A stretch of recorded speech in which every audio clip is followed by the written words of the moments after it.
So may I introduce to you our keynote speaker of the symposium, Professor Donald Rothwell. Professor Donald Rothwell is a professor at College of Law, Australian National University, ANU, in Canberra, Australia. He is the leading expert on the Antarctic international law and has also written in many other areas of international law, including the law of the sea. So the floor and the Zoom is yours, Don. Thank you, Professor Shibata, for that kind introduction.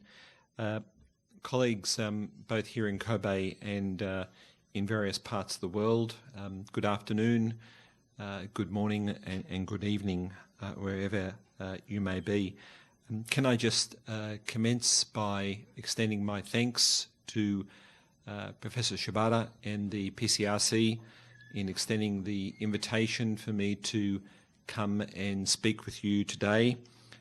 This is my third visit to Kobe and to events at this excellent centre, which is really moving forward and seeking to place a lot of focus and attention and encouraging and developing a significant stream of research and scholarship on matters associated with international law in the polar regions, but in particular for the purposes of our discussion today for Antarctica and the Antarctic Treaty System.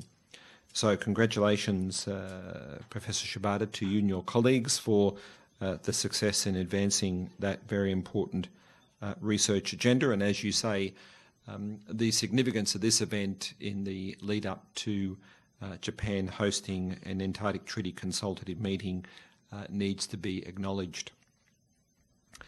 Colleagues, my presentation today is a keynote which is designed to provide something of an overarching framework for the deliberations that will follow. So I wish to sketch out some analysis of challenges that the Antarctic Treaty System faced at the time that the treaty was concluded, challenges that have been ongoing within the Antarctic Treaty System, but then to turn to what I've called unexpected challenges as the treaty moves past its 60th anniversary of negotiation and entry into force, and the significance of the 1st of December for the Antarctic Treaty does indeed need to be acknowledged. There are many, many images that we're familiar with in terms of Antarctica, and this is an image that we're all familiar with, which sketches the outline of the continent. It's an image which also highlights the ice shelves in Antarctica.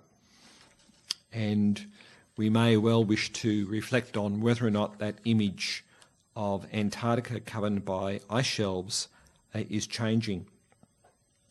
But as I said, there are many, many images, and this is another image that those of us who look at Antarctica and international law are particularly familiar with, depicting, of course, the 7 asserted territorial claims to Antarctica. And I guess one of the challenges for us to think about looking into the future is whether or not that image that we associate with Antarctica being divided between the 7 territorial claims, whether that's an image that will change. And we can come to reflect upon that as we move through this discussion.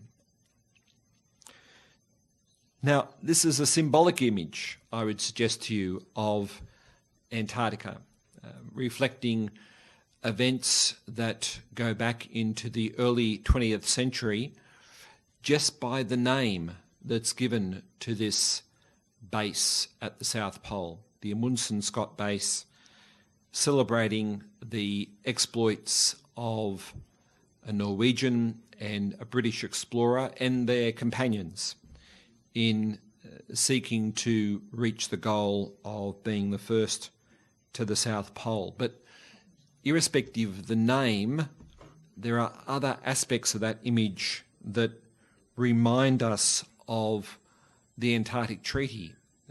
That image depicts the 12 flags of the original Antarctic Treaty parties, and yet this is at a base constructed and operated by the United States, a state which of course is pivotal to the history of the Antarctic Treaty, but which has not asserted a claim to Antarctica. And I guess to a degree, that image reflects also the cooperation, the spirit that exists within the Antarctic Treaty System, and emphasises the way in which traditional notions of territoriality and nationality are suppressed or diminished or neutralised. Now, when we come to focus about the history of the Antarctic Treaty and Antarctica from the period that the treaty was concluded and negotiated, these are often the key characteristics that we associate with Antarctic governance and Antarctic law. And all of those issues that you can see on the slide are highlighted and given prominence in various different ways in 2022. We may wish to reflect upon how significant all of those issues were, or indeed whether all of those issues were actually considered at the time that the Antarctic Treaty was concluded in 1959. Certainly I would suggest to you that issues concerning climate were not actively considered from a governance issue. They were certainly considered from a scientific perspective, and indeed that was a driver for a lot of scientific research interest in Antarctica.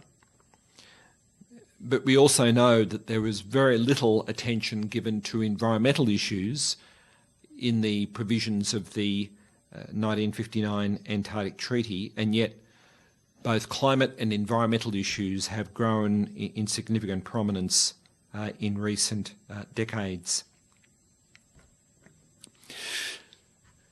The 1959 Antarctic Treaty was, of course, concluded at a conference that was convened by the United States, held in Washington over a period of approximately 6 weeks in October and November 1959, concluding on the 1st of December. This was clearly and remains a pivotal landmark event for the Antarctic Treaty even to today.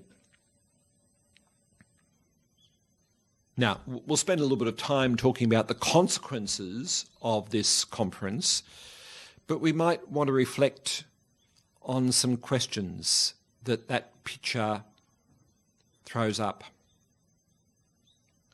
Who was there? Who attended that meeting? Who was not there? Who was not invited? And are there legacies arising from that conference and that event that's properly celebrated that have sown the seeds of some discontent that continue with us to today? Reflect on the differences between that image and this image. This image is perhaps a much more celebratory image arising from the most recent Antarctic Treaty Consultative meeting held in Berlin earlier this year. It reflects changes in the 61 years of the operation of the Antarctic Treaty and the Antarctic Treaty System. It reflects certainly changes in who is attending. It reflects changes in the composition of the members of the delegations who attended. and it perhaps also reflects changes in thinking about the issues that were under consideration by the Berlin ACCM.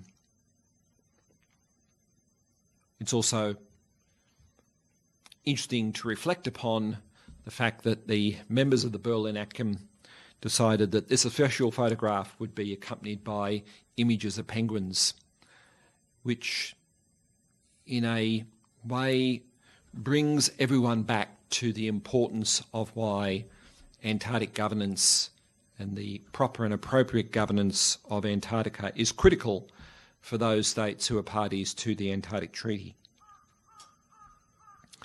Now, at the core of our discussions this afternoon, and at the core of much of the research that those of us who are attending this event are engaged in, is of course this instrument. It's a relatively short instrument by current international legal standards. You could even say it's a relatively simple instrument. But it's an instrument of considerable complexity in terms of some aspects of the Antarctic Treaty, and it's generated an enormous amount of legal scholarship and debate in multiple different settings. But of course, it's an instrument that has provided the foundation for an enormously successful treaty system. And in 2022, we need to be mindful that not all treaty systems are as successful as this one. And to that end, it's a remarkable example of resilience in terms of a treaty system negotiated, as we all know, during the middle of the Cold War.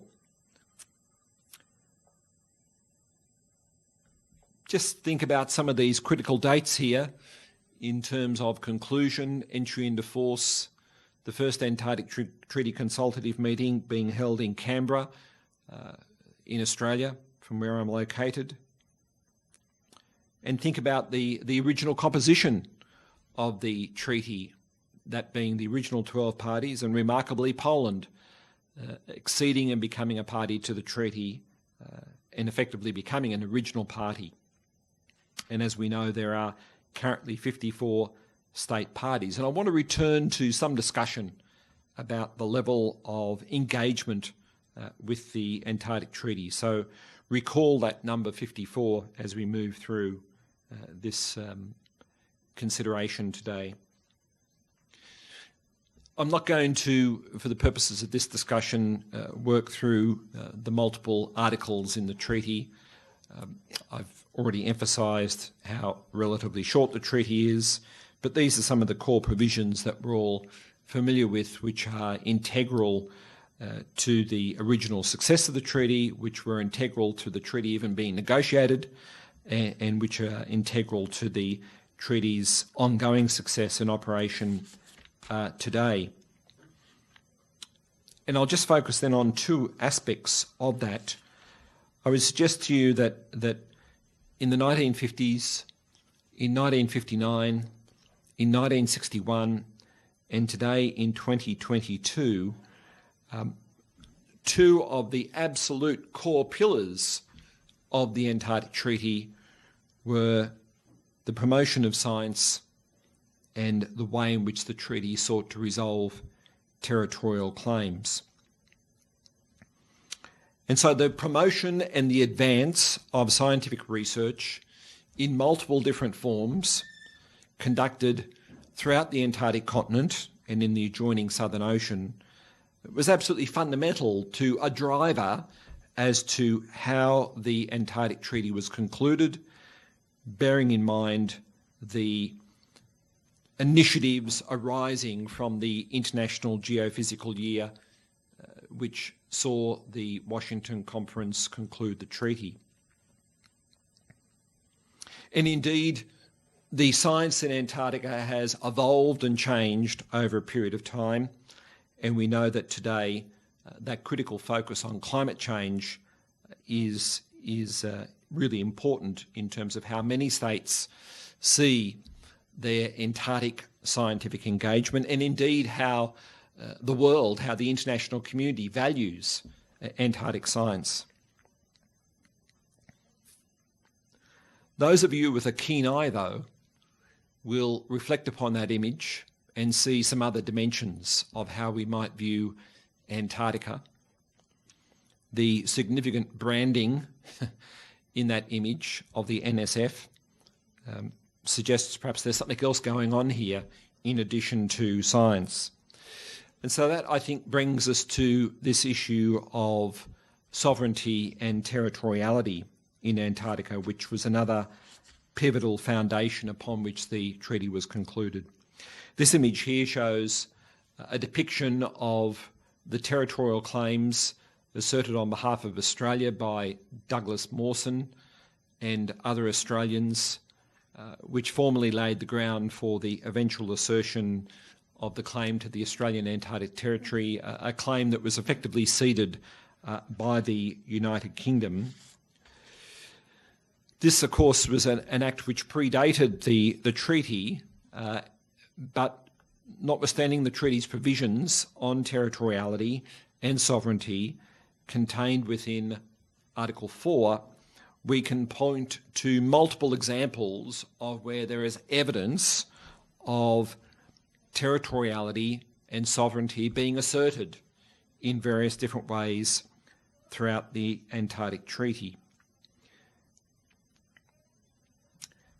So, one of the issues that we need to think about in 2022 is that whilst the treaty is properly celebrated for its success in minimising, neutralising territorial disputes, whether or not the treaty has still encouraged at a de facto level, and perhaps even at a de jure level, claims to territorial sovereignty in multiple different settings, and whether some of the images that you can see here are reflective of that.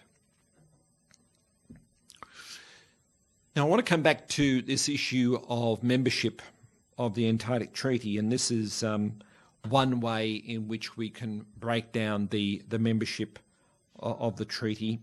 We, of course, have the 7 claimants, we have the 5 other original signatory states, and we have the 42 others who have become parties since 1969.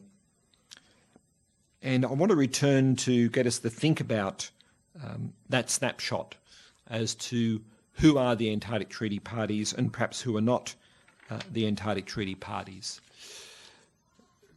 But those parties, in one way or another, have contributed to developing the Antarctic Treaty System through all of these instruments that those of us who study Antarctic law are closely familiar with, and the accompanying acronyms that come with that.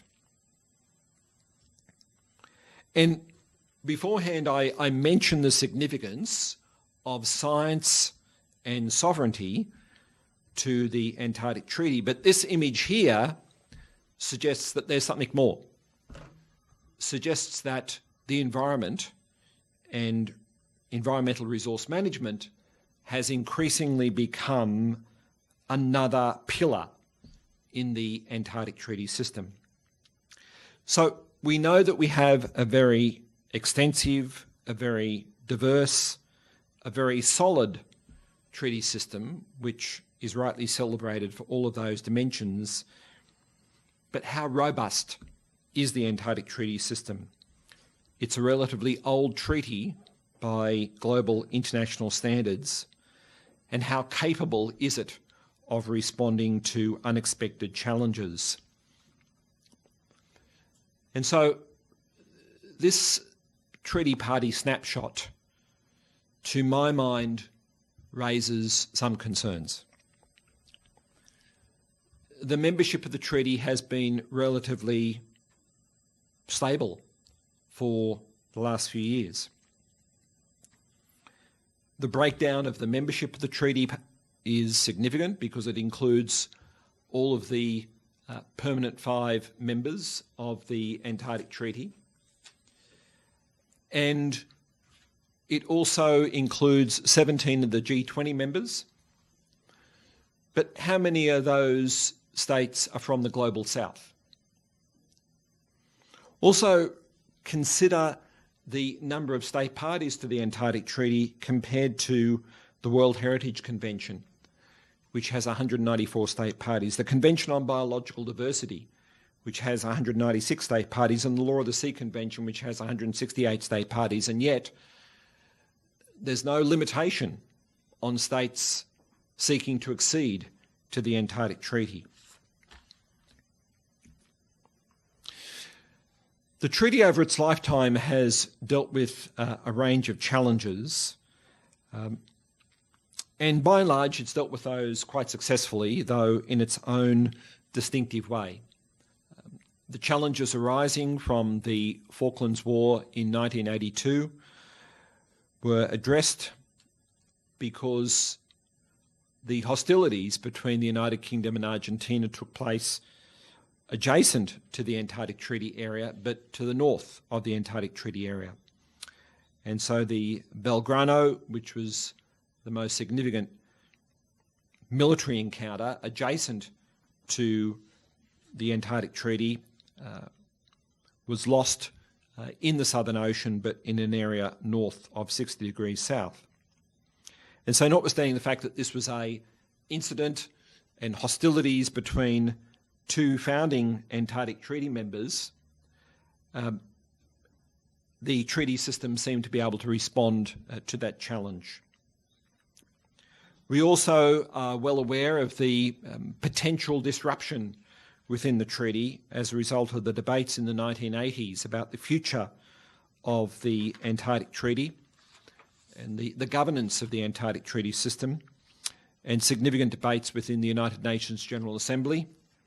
That was successfully navigated through deft diplomacy, and also, I would suggest, as a result of an opening up of the treaty system to a number of states who were not present at the Washington Conference.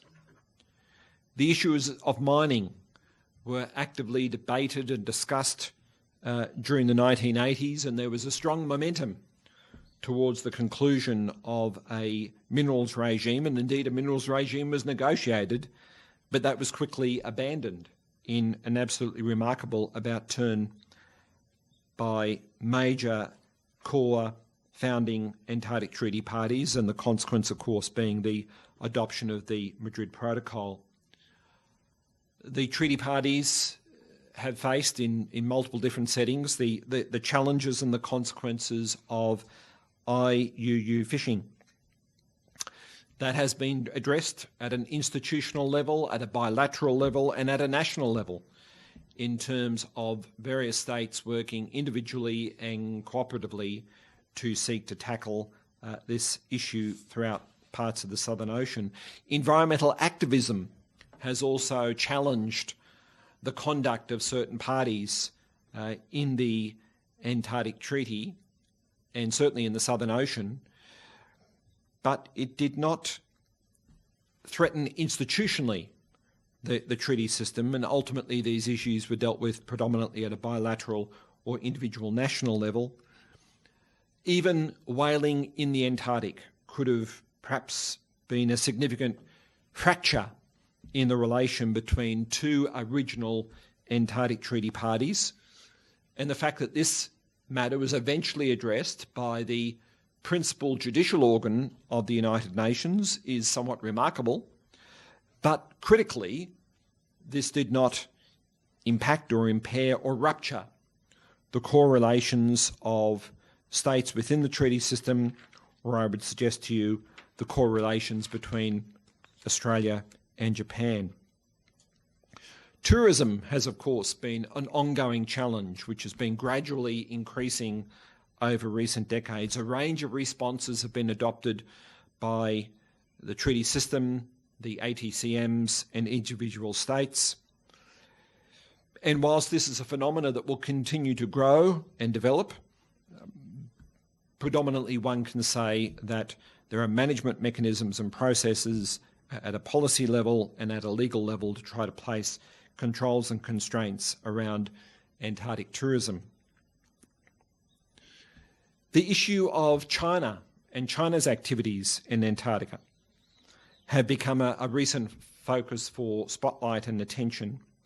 China, of course, was welcomed as a consultative party in 1985. It hosted the Antarctic Treaty Consultative Meeting in 2017.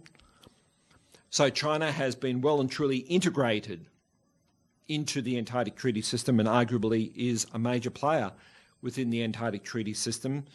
But nevertheless, there are challenges that arise with respect to uncertainty about China's intentions in Antarctica.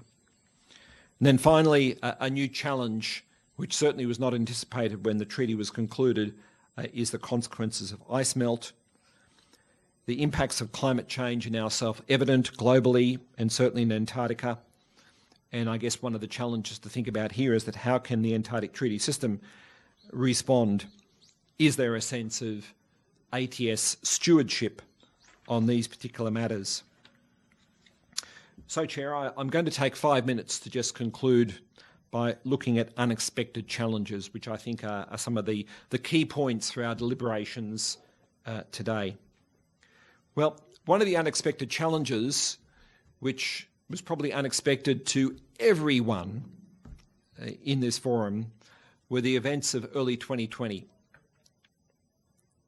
Now, it needs to be acknowledged that the global community is still addressing this unexpected challenge.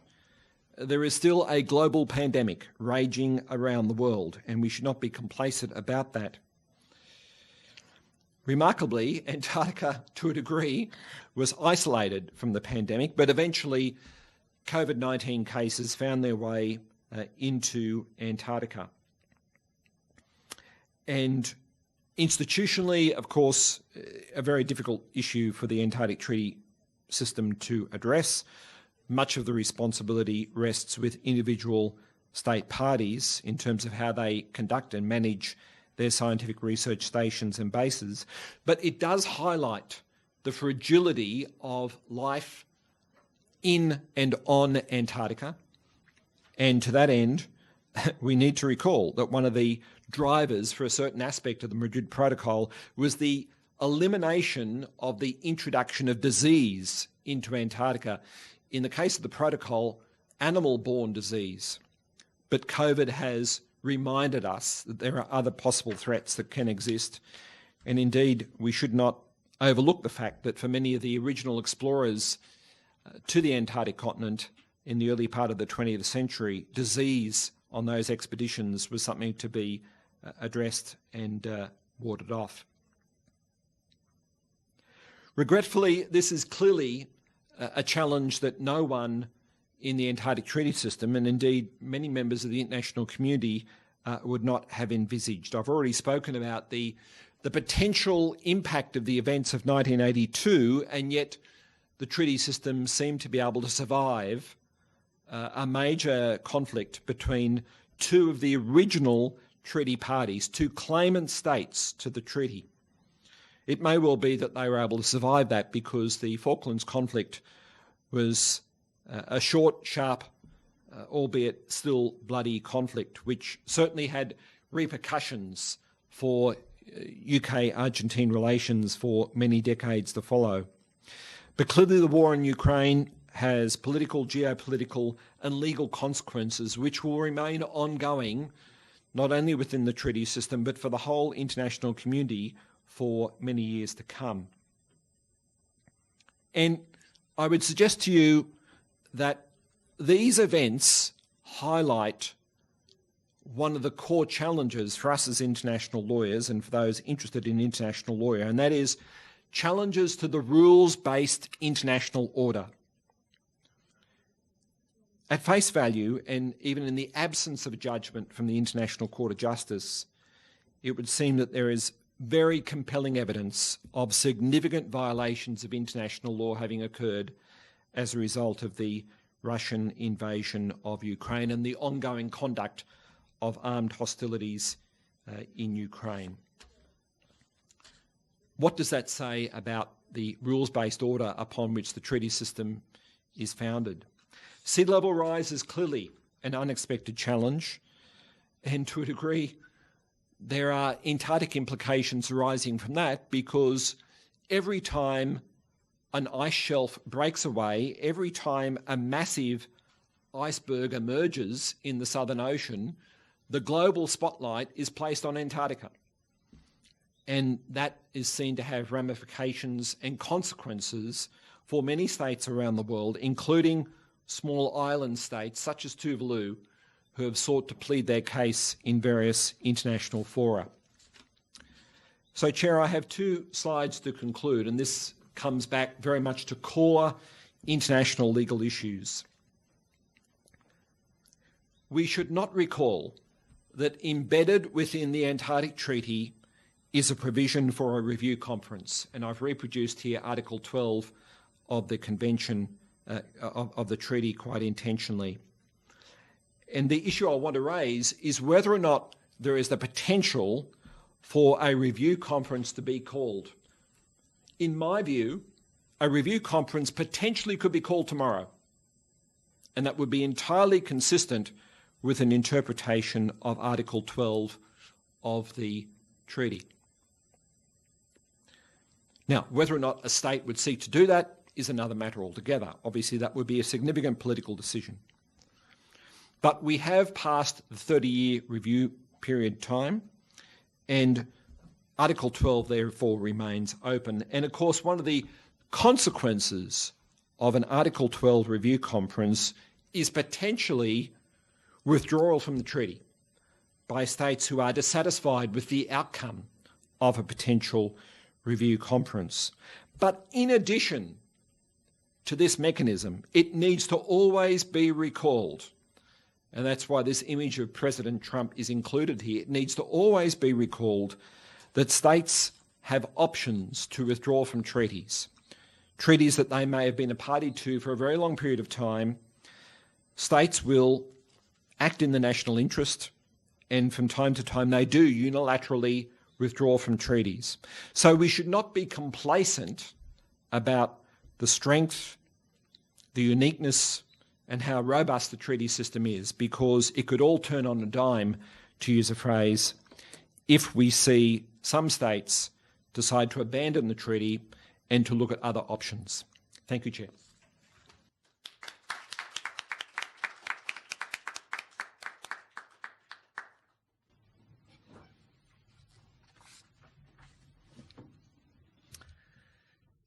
Thank you, Professor Rothwell. And I think we will go to the next speaker and leave the discussions towards the end. Thank you very much for that.